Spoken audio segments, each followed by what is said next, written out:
दोस्तों, रूस यूक्रेन की जंग को 1 महीने से भी ज्यादा का समय हो गया है। पिछले 1 महीने से रूस यूक्रेन पर कहर बरसा रहा है। यूक्रेन एक छोटा सा देश है जिस पर कोई भी परमाणु बम नहीं है। वहीं इसके मुकाबले रशिया दुनिया का सबसे बड़ा देश है जिसके पास दुनिया में सबसे ज्यादा परमाणु हथियार भी हैं। और अपनी इसी ताकत को देखते हुए रशिया ने यूक्रेन पर हमला बोल दिया है। अब ऐसे में एक सवाल है जो सबके सामने आता है, क्या रशिया किसी भी देश पर हमला कर सकता है? या फिर दुनिया में कुछ देश ऐसे भी हैं जिन पर हमला करना तो बहुत दूर, उनकी तरफ कोई आंख उठाकर भी नहीं देख सकता है? जी हाँ, हम आपको ऐसे ही कुछ देशों के बारे में अपनी इस वीडियो से बताने जा रहे हैं जिनकी तरफ रोज तो क्या दुनिया का कोई भी देश इनसे जंग लड़ने के बारे में सोचेगा भी नहीं। चलिए शुरू करते हैं। किसी भी देश को उसकी सिर्फ फायर पावर ही ताकतवर नहीं बनाते, बल्कि उसके राजनीतिक रिश्ते, उसकी जियोग्राफिकल लोकेशन और आर्मी जैसे फैक्टर्स इसमें आते हैं। और आज हम इन्हीं सभी फैक्टर्स को देखते हुए ये देखते हैं कि वो कौन से देश हैं जिन्हें कोई हरा नहीं सकता है। फ्रांस इस देश की लिस्ट में 5वें नंबर पर आता है। फ्रांस का बजट दुनिया में 6वें नंबर पर आता है। यूरोपीय यूनियन में सबसे बड़ी फोर्स फ्रांस के पास ही है। इस फोर्स में 2 लाख से ज्यादा सैनिक हैं। फ्रांस की सेना दुनिया की 7वीं सबसे ताकतवर सेना है। इसी के साथ फ्रांस यूनाइटेड नेशंस का परमानेंट मेंबर भी है और फ्रांस ने ज्यादातर देशों से अपने रिश्ते अच्छे बनाए हैं। इसी कारण फ्रांस को 5वां सबसे ताकतवर देश माना जाता है। फ्रांस नाटो का सदस्य भी है, इस कारण उसकी शक्ति और भी ज्यादा घातक हो जाती है। अगर बात की जाए फ्रांस की जियोग्राफिक कंडीशंस की, तो फ्रांस की नॉर्थ साइड में इंग्लिश चैनल है जहां पर फ्रांस की मजबूत नेवी हर वक्त तैनात रहती है। साथ ही फ्रांस की बाकी सीमाएं भी कई देशों से मिलती हैं। फ्रांस ने आधुनिक दौर में काफी तरक्की की है, खुद को मजबूत बनाया है। फ्रांस एक परमाणु शक्ति भी है। आज फ्रांस के पास कुल 290 परमाणु बम है, जिसमें से 280 एक्टिव हैं।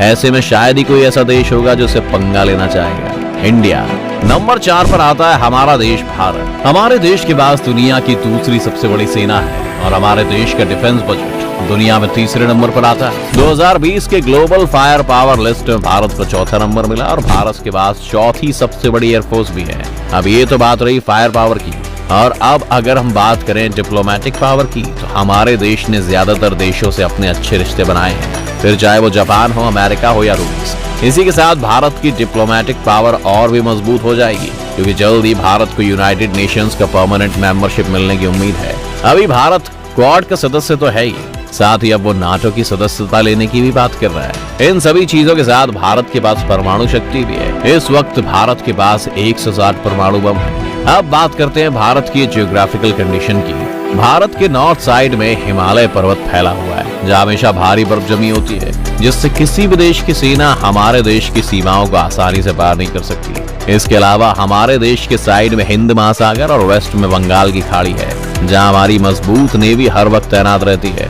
जो आधुनिक हथियारों और पनडुब्बियों से लैस है और किसी भी देश के आसानी से छक्के छुड़ा सकती है। चाइना नंबर 3 पर आता है। चाइना के पास दुनिया की सबसे बड़ी सेना है और इसी के साथ चाइना के पास दुनिया की सबसे बड़ी महिला आर्मी भी मौजूद है। अगर डिफेंस के बजट की बात करें तो चीन का डिफेंस बजट दुनिया का दूसरा सबसे बड़ा डिफेंस बजट है। चाइना की नेवी भी दुनिया की दूसरी सबसे बड़ी सेना है। आज भले ही आप ये कह सकते हैं कि चीन के पास ज्यादातर हथियार दूसरे देशों की नकल हैं, पर फिर भी चीन ने सबसे ज्यादा तेजी से अपनी आर्मी का विकास किया है। 2020 के ग्लोबल फायर इंडेक्स में चीन को 3रा स्थान दिया गया है। इतना ही नहीं, चीन के पास 350 परमाणु हथियार भी हैं। वैसे तो चीन का कई देशों के साथ मतभेद है, लेकिन चीन का व्यापार और बड़ी इकोनॉमी चीन की ताकत को बांध रही है। इसी वजह से नाटो चीन के खिलाफ सक्रिय होता जा रहा है, लेकिन फिर भी कोई चीन से पंगा नहीं लेना चाहेगा। अब बात करते हैं चीन की जियोग्राफिक कंडीशन की। इसकी सीमाएं भारत, मंगोलिया, नेपाल से मिलती हुई है। यहाँ का क्षेत्रफल हमारे देश का 3 गुना है। इसी के साथ चाइना दुनिया के सबसे ज्यादा आबादी वाला देश है। अपनी आजादी की वजह से कमजोर नहीं बल्कि ताकतवर है। अगर कोई देश चाइना पर हमला करना चाहे तो यहाँ की आर्मी और डिफेंस सिस्टम इतना मजबूत है कि उस देश के वो छक्के छुड़ा सकता है। रशिया नंबर 2 पर आता है। रूस की आर्मी को दुनिया की सबसे ताकतवर आर्मी माना जाता है। पूरी दुनिया की सबसे बड़ी एयरफोर्स भी रूस के पास ही है। वहीं अगर रूस के डिफेंस बजट की बात करें तो रूस का डिफेंस बजट दुनिया का 4था सबसे बड़ा बजट है। रूस के पास दुनिया की 3री सबसे बड़ी नेवी है और साथ ही रूस दुनिया का दूसरा सबसे बड़ा हथियार सप्लाई करने वाला देश है। 1991 से पहले रूस सोवियत संघ का हिस्सा था, लेकिन अलग होने के बाद उसमें ताकत की कमी आ गई। रूस अभी यूक्रेन से जंग लड़ रहा है और उस जंग की वजह से उस पर दुनिया के बड़े बड़े देशों ने सैंक्शन लगा दिए थे। रूस भले ही यूनाइटेड नेशन का परमानेंट मेंबर हो, लेकिन उस पर लगे सैंक्शंस उसे और ज्यादा ताकतवर बनने से रोक रहे हैं। लेकिन फिर भी कोई देश उससे पंगा लेने की सोचेगा भी नहीं, क्योंकि फेडरेशन ऑफ अमेरिकन साइंटिस्ट की रिपोर्ट के मुताबिक रूस के पास दुनिया के सबसे ज्यादा परमाणु हथियार हैं, जिनकी संख्या 6500 है। रूस की जियोग्राफिक कंडीशंस भी उसकी सीमाओं की रक्षा करती है। दुनिया के कई सनकी राज्य जैसे नेपोलियन और हिटलर ने रूस पर कई बार कब्जा करने की कोशिश की, मगर वो कामयाब नहीं हुए, क्योंकि रूस के पास खास जियोग्राफी और क्षेत्रफल है। इसकी ज्यादातर जमीन पहाड़ों और घने जंगलों से घिरी हुई है। रूस के पास इतने परमाणु बम हैं कि अगर वो चाहे तो आधी दुनिया को चुटकियों में खत्म कर सकता है। इसलिए कोई भी देश उसे हरा नहीं सकता। यूएसए अब नंबर 1 पर आता है यूनाइटेड स्टेट्स ऑफ अमेरिका।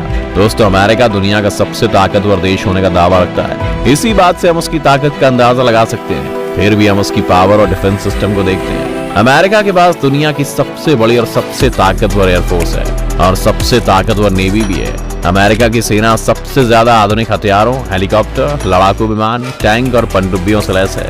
अगर बजट की बात करें तो अमेरिका का डिफेंस बजट दुनिया का सबसे बड़ा डिफेंस बजट है, जो चाइना के डिफेंस बजट का 3 गुना ज्यादा है। इसका कारण है अमेरिका की सबसे बड़ी इकोनॉमी।